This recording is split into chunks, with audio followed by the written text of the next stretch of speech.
Okay, I think that's enough time, is it not? All right, so we have one, um, this is an addition, isn't it, Sharon? This is an addition to our This policy. is a new, It's not clear. this is a new policy policy. that we're recommending. Yep, and it's required, correct? That we're mandated to have something like Well, this? it's the law, and so so it just outlines what the parameters are around the law that was created for remote meetings for board members. Okay, And it will apply through at least after. Well, it could apply even March through 31st. December of 2021. So Okay, that's just in case, right? yes, Conduct, in the first paragraph, it says the board meetings using Zoom through March 31st, 2021. But anyway, I hope you all saw it. It's the only thing that I sent you extra. Yes, Sharon? okay. Would you like me to walk through the policy and then we can? Why don't you? Oh, okay. Please. All right. Do you want me to put it up on or do you want to share it, or do That's a good people have idea. it? No, I no. know. I Yeah, don't know put whether. it up.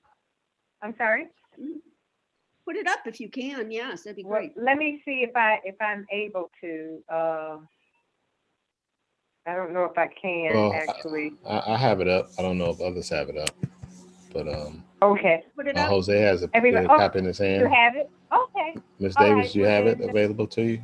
Okay, Yeah. well, there we go. All right. Fine. Okay, then we'll walk through it. So, the first paragraph it basically outlines that the board may hold electronic meetings either telephonically or via video conferencing, as we're doing right now, consistent with the Open Meetings Act and other applicable laws. So even though this is remote, as you all know, which you have been practicing over the last 9 or 10 months, is all the other requirements of the Open Meetings Act are still applicable. So then the next section, it kind of breaks it up into different categories.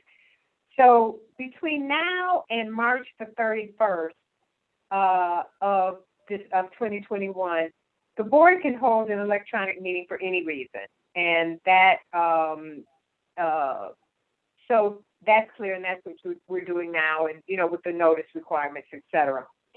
So after March the 31st and through December the 31st, then the board can hold an electronic meeting if and only if there's a state of emergency or a state of disaster, if the affected area is where the board usually holds their meetings. So, for example, if there was a state of emergency, but it was only over in the Detroit area, it wouldn't really affect us. The board would not be able to have an electronic meeting based on that. And obviously, if the meeting place, or if the place where you would normally be meeting in person, if you were doing in-person meetings, would be adversely affected. So any board member that is attending a electronic meeting is a part of the quorum, so you can count them as a quorum to be able to hold an official meeting. Should I wait for Ms. Lewis to come back? Let me just wait a second and see. I don't know what happened.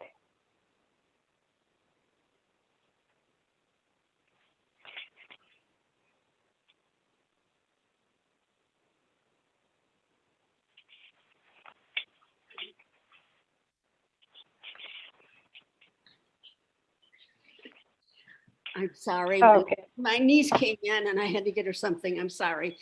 But I have. That's okay. Sharon, thank you. Okay. No. Okay. I just didn't want to go forward Thank you. without you. So the next session we talk about so if the board a board member, so that was, the first part was about the whole board, if the whole board needs to meet remotely. So now we go into the section where if a particular board member wants to participate electronically in a meeting, before March 31st, of course, because we can all participate, there's no reason. But after March 31st and through December the 31st, there's only specific reasons why a board member could participate if you're having in-person meetings, clearly. So that would be if they had a medical condition that prevented them from participating, or if they were in military duty, or if there's a state of emergency, as we talked about. And the state of emergency, so the first one was if it's a state of emergency in the whole area, but this could also be if a member lives in an area where that particular area is, they have a state of emergency or disaster, then they could also participate electronically from their place. But if a board member is going to do that, then they have to make a public announcement at the beginning of the board meeting stating that they are attending the meeting remotely and identifying their physical location. And they have to basically say the city, the county, or if they're in a township or village, they have to state exactly where they are, unless they are not attending because of military duty. If it's military duty, then they don't have to announce their location. So then we'll move to the remote meeting attendance. So a board member may attend a public meeting. Okay, we talked about that, if it's a state of emergency or declared. Now, after December the 31st of 2021, a board member may only attend an electronic meeting if they're absent from military duty. So if you're, even if it's a state of emergency or all those other things, you can only attend after December 31st of this year. Military duty is the only exception right now. That may change depending on what the circumstances are. And the other thing is, if you're going to attend the meeting remotely, if you're having in-person meetings, then you have to notify the board president at least 24 hours before the meeting begins. That's not in the law, but that was, I believe, just a requirement that we thought was appropriate, so that we could, the board president could remind you what the responsibilities are, and so that we would be able to know. So we already talked about you have to notify where you're located, and that goes into the minutes. And for the rest of it is just the regular requirements that we already know, that there has to be time for public meetings, for public comments. So when the public wants to speak, as we do right now, we have a provision for that. And we have to create a public notice. So you may or may not have noticed that we have put up a new public notice for your board meetings. And basically what it does do is it outlines these provisions that are next to the public notice requirements. It says, we explain why the board meeting is being held electronically. Right now, obviously, it's because of the pandemic.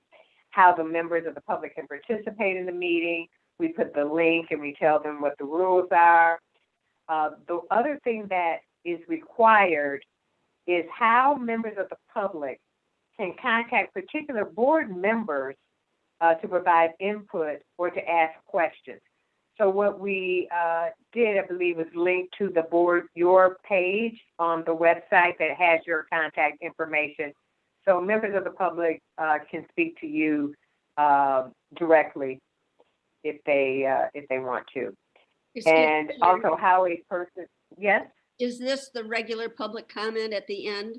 Is that what you're referring to? The comments that people make at the end of the board meeting?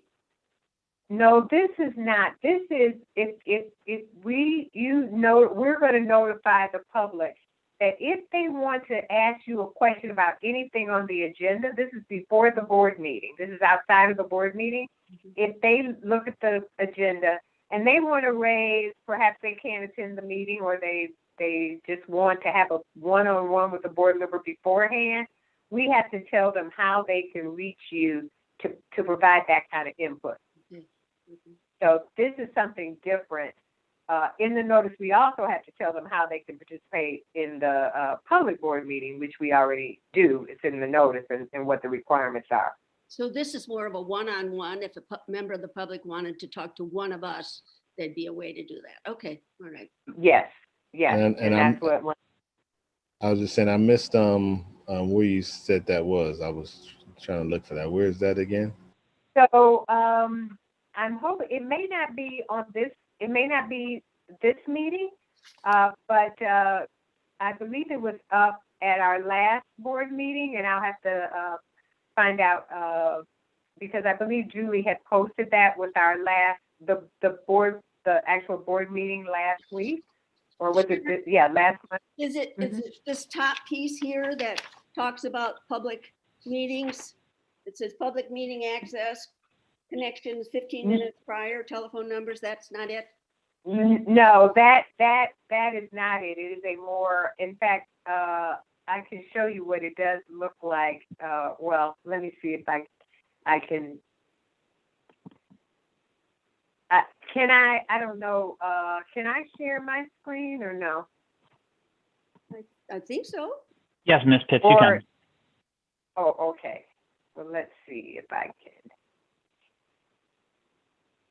For some reason, I don't have the full view. I just have the, I don't, oh, here it is. Okay. Let me just be able to do that then.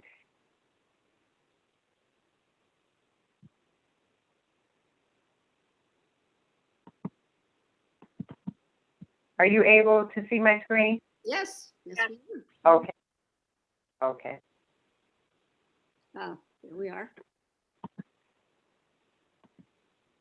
Okay. This is what it would look, this is what you should be looking at. You should see for the notice.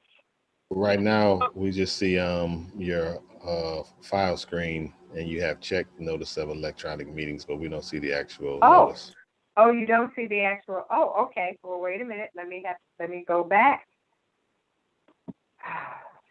But we do see your screen, though. We just see That's the start. Ah, there Can it you is. see it There now? it is. Yeah. Yeah. Mm-hmm. Okay. Yeah, sometimes I have to go back to the first page.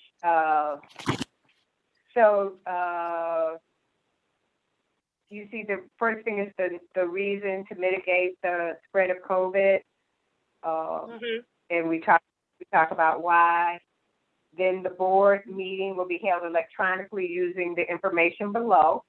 And then we'll have that the board will broadcast this meeting via Zoom to ensure that there's two-way communication, and so that members of the public can hear each other. So that part is required. And then the public, members of the public wishing to attend the meeting electronically may do so via Zoom link that will be posted prior to each meeting. And that, Ms. Lewis, is the link that you were showing us, that you were asking about. Then we talk about, that the members will enter through the Zoom waiting room and be admitted. They'll be able to hear and see the board. They will not be able to speak or chat with the board members during, unless it's during the public comment area time. Here's what I was talking about. Prior to any meeting, members of the public can provide input and ask questions on any business coming before the board by emailing the board at, let's see if this opens. This is always dangerous. Oh, okay. So then that's the email. Got you. Let's see So those emails, I guess who's Julie is fielding those, and then we'll put them how we address them.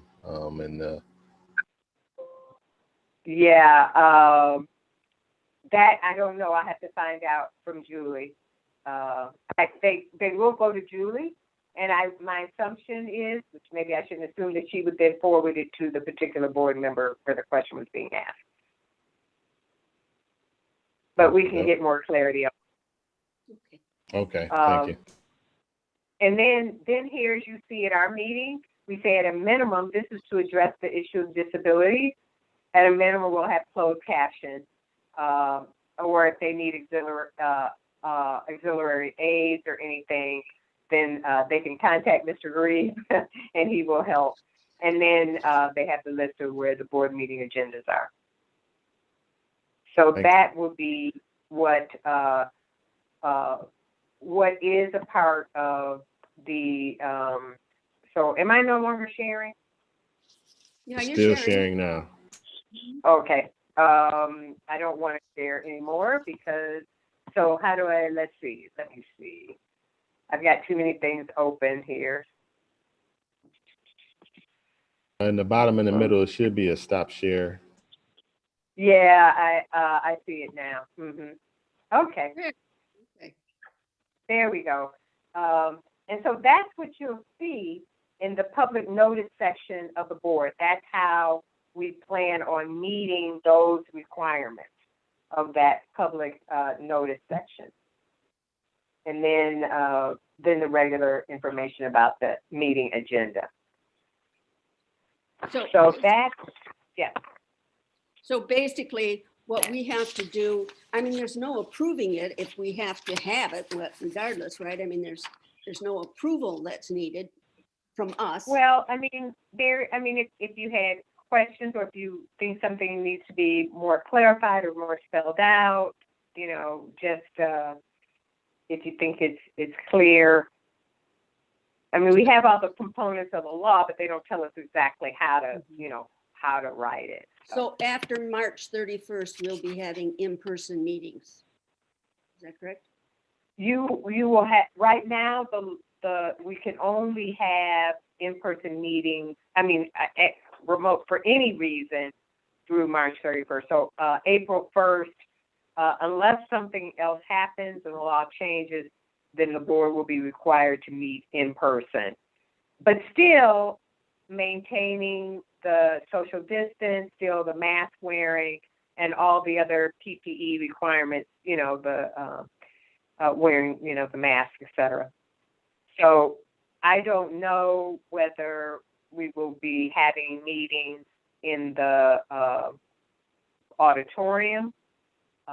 Probably not. It probably will be in another location because we still have to have space for members of the public. So what do we do now? We don't vote on it or anything. We just take it to the board? No, you do vote on it to come out of the committee. If you're satisfied with it to come out of the committee for first reading, yes, you would have to vote on it. Because even if it's required by law, you know, as I said, you know, you just want me to. Okay.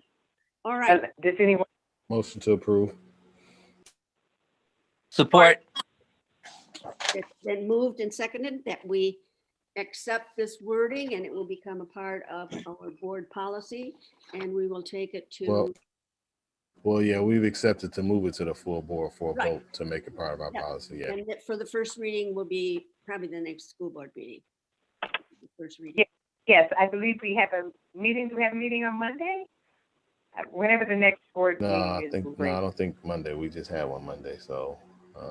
Okay. So at the next board meeting, it will be the first reading of this policy. And yes, just move along. Okay. All right. And then it will be numbered and so on and so forth appropriately. Yes. Yes. I have next month I will have Kim Barron will join us again. We have as another state law requirement, there's been some changes in the do not resuscitate or the way that we have to handle that, and we're going to be editing the policy. She just needed a little bit more time to look at that, and maybe bringing one or two rules. Even though you guys don't vote on that, you do get input and look at those and review those. So that's what I anticipate for next month. things are a little bit slow now. We do a lot of the action in the beginning of the school year, and as we're kind of winding down now.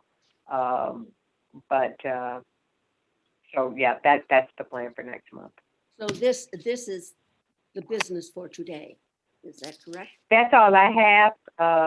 That's all I have to bring Right. forward for us today. Members, are there other things that you would like to bring before this committee?